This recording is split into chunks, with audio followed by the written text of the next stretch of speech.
Hi, I'm Tracy, and I did a video 2 or 3 weeks ago that I posted called Mind Over Matter. And what I wanted to do was come back and answer a few questions that were brought up by it and sort of go over it and maybe expound on some things. I'm going to set my timer for 15 minutes so I can upload this information in 15-minute increments. It makes it less overwhelming, and it's certainly easier to upload to YouTube when it's in 15-minute sections. The Mind Over Matter video was really about, it was focused on weight loss, but it was really much more extensive than that. Because if you really understand your mind and matter and you take power over it, then weight is just one of the facets or aspects of control over your environment that you would then possess. Now, belief concepts, what we believe and understand, are the thing that most often stands in the way of change. So, if you really thought about all the different beliefs that you hold, you wouldn't really recognize at times that some of them are inhibiting or are playing a role or a factor in what's going on. I mean, why would you? If you're someone who believes staunchly in heaven or hell, then you have a very strong belief in sin and punishment. If you can't release those, then some things as simple as weight loss may become much more difficult. Because if you are thinking in any way that you deserve to be judged for any action that you could have undertaken at any time, and that you can't be released from it because of this burden of hell and sin and weight, then you would understand that would impact weight loss. It doesn't mean that you can't lose weight and not hold on to your desire to have a low element in your structure where you have belief in hell or sin or wrongdoing. It just means that you're going to have to be aware that if you're not seeing any physical changes, then on some level you're judging yourself not worthy of the change. It's that simple sounding, but very difficult to unweave everything. Because we do have such a strong belief that everything we've done is linear.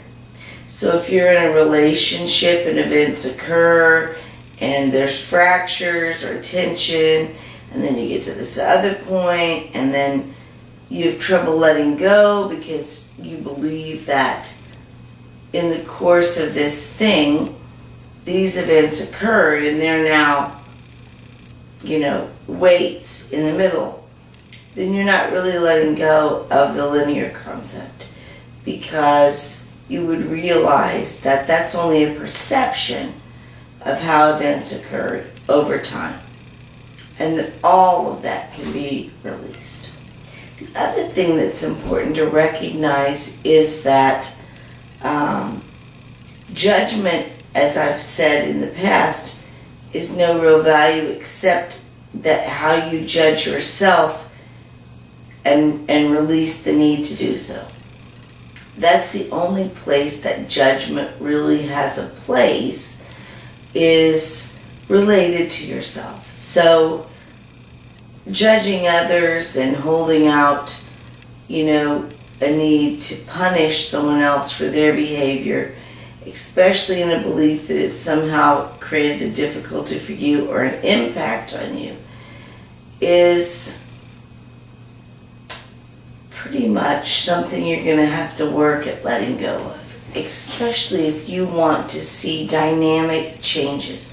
And it could be that weight loss is not the first change that occurs.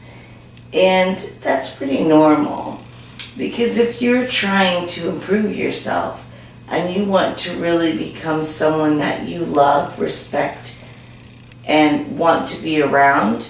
And it's good if you can do that, because obviously we're around ourselves a lot. Some would say 24/7. And if there's parts of you that you don't find enjoyable or redeeming, that's a very long 24/7 to endure. So it's probably really wise if you work on that self-love and promotion. And with that, physical changes in what we see or believe that we see have to occur. They occur naturally when you become what it is and who it is that you most want to be. Then your body follows the mind, because the mind is the most powerful part of everything. And it's a tool that we've kind of let get away from us that we don't control. And we need to exact control back over it, because obviously it has the power to be very destructive. If you're looking at yourself in a situation and you feel very mired and you feel that there's absolutely no way out, then you're not looking at it correctly. You're looking at it through a misthought or a creation of a thought that needs modification. And I'm not saying that dismissively, or that you're just not clever or you haven't thought deep enough. Trust me, I understand the gravity of the plane that we're on, the weight associated, not just the physical gravity that you conceptualize when I say gravity, but the weight that everything has, because weight is related to the energy and the concept, and of course everything has some level of weight. So really, to get out of and past things that you feel stuck in, you have to really open your mind up to saying, maybe just sitting here pondering solutions is not the only way. That I should open it up for energy that's high and working in my best interest for the process that I'm in. Be allowed in to kind of create options and ideas that, I may not have thought of initially or even now, because we get so caught in all the dynamics and moving parts of a situation that it does become very, very difficult to see ourselves without some component of that moving part. And sometimes we perceive that going backwards or revisiting things that were part of who we are or part of what we knew as a step backward. In fact, sometimes it's the opposite. It's a move forward. And that's because you have to keep in mind that time isn't linear. Time is a tool. It truly doesn't exist except for teaching. We created the idea and the universe uses it to assist us. But it might be that going backward is the key to going forward. You know those little mazes that you play as a kid, and you start here and you're supposed to end here, and there's 50 different ways to get dead-ended that you have to back out of to go forward? Well, life's very much like that. Sometimes we go a long distance and hit an end, and we keep thinking that if we go hard enough at this end, we'll bust through and we'll go forward. Sometimes we have to go backward.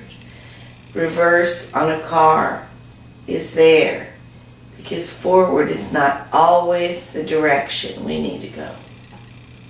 Just not. Sometimes reverse is the way.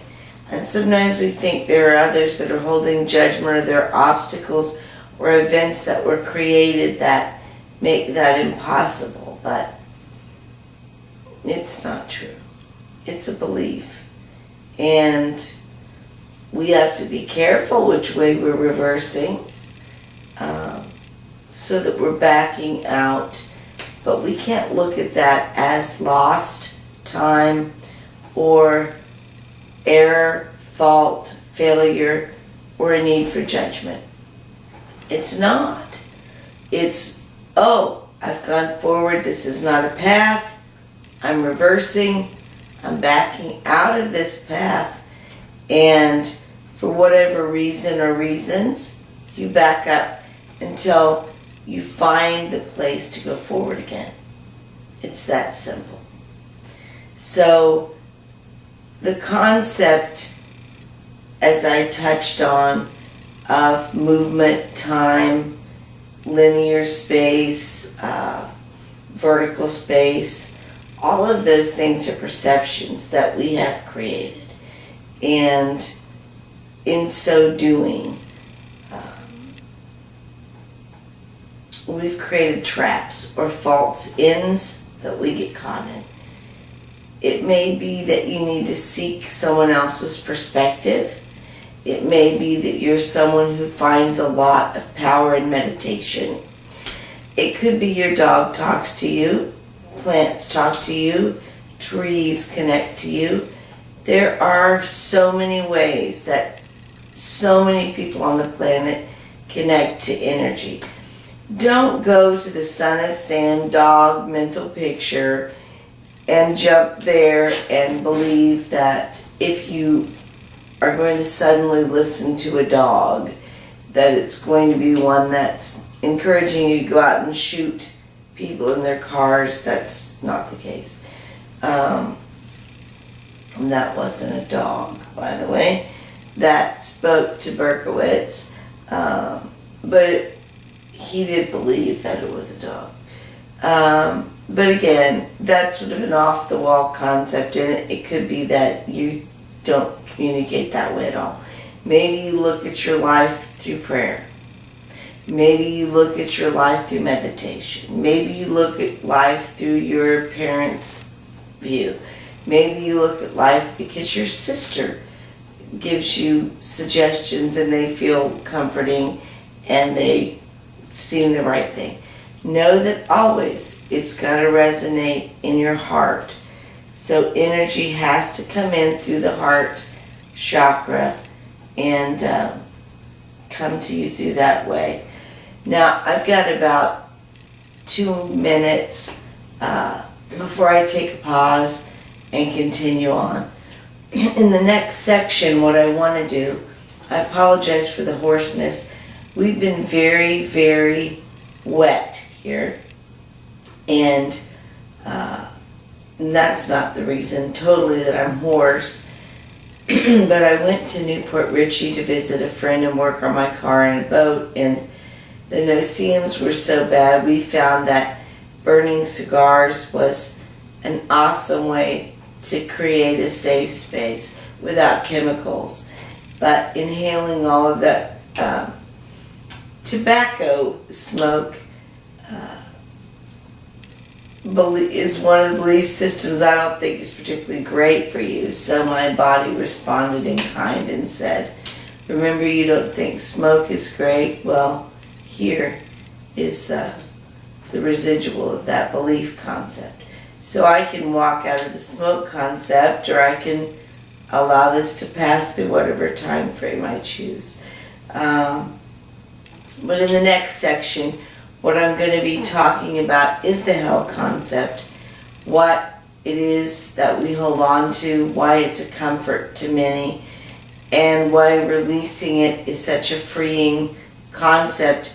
And freeing the idea from the concept of hell will not create more sin or the apocalypse or a need to double the police force.